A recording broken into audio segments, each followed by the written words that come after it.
নিজেই পরীক্ষা করুন আপনার কোনো জিন বা জাদুর সমস্যা আছে কিনা। কবিরাজের কাছে যাওয়ার দরকার নেই, আপনি ঘরে বসেই পরীক্ষা করতে পারবেন। কোরআনুল কারীমের ভিতরে আল্লাহ তাআলা সব কিছু দিয়েছেন। আল্লাহ পাক রব্বুল আলামিনের শক্তি হচ্ছে সকল কিছুর থেকে বড়। সুতরাং জিন জাতি এরপরে মানুষ জাতি আপনার কোনো ক্ষতি করতে পারবে না যদি আপনি কোরআনের ছায়াতলে চলে আসতে পারেন।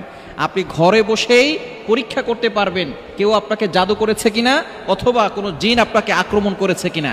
কোনো কবিরাজের কাছে যাবেন না, কেননা কবিরাজরা আপনার কোনো সমস্যা না থাকলেও জিন একটা চালান করে দিয়ে আপনাকে বিপদে ফেলতে পারে আপনার কাছ থেকে টাকা খাওয়ার জন্য।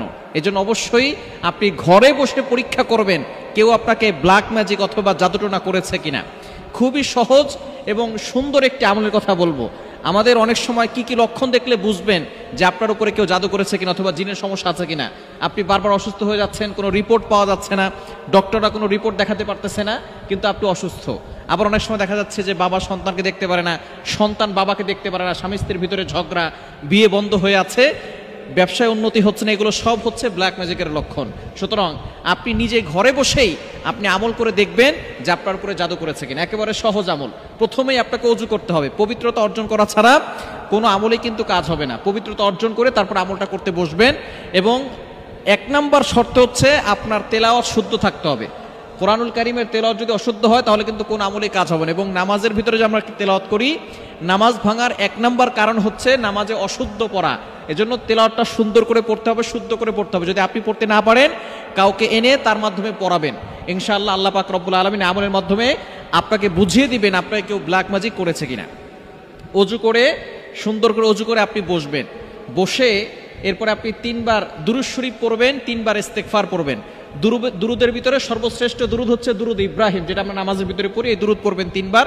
ইস্তেগফার, আস্তাগফিরুল্লাহ রাব্বি মিন কুল্লি যামবি ওয়া আতুবু ইলাইহি লা হাওলা ওয়ালা কুওয়াতা ইল্লা বিল্লাহিল আলিয়্যিল আযীম।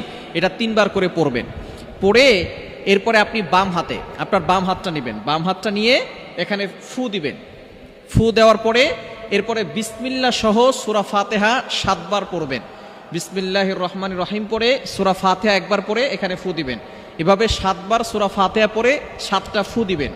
এরপরে আবারও বিসমিল্লাহ সহকারে সূরা ফালাক 3 বার পড়বেন, 3 বারই ফু দিবেন। এরপরে বিসমিল্লাহ সহকারে সূরা নাস 3 বার পড়বেন, এরপরে এখানে ফু দিবেন। ফু দেওয়ার পরে আপনি হাতটাকে মুষ্টিবদ্ধ করে রাখবেন 2 থেকে 3 মিনিট অথবা 5 মিনিট আপনি হাতটাকে মুষ্টিবদ্ধ করে রাখবেন।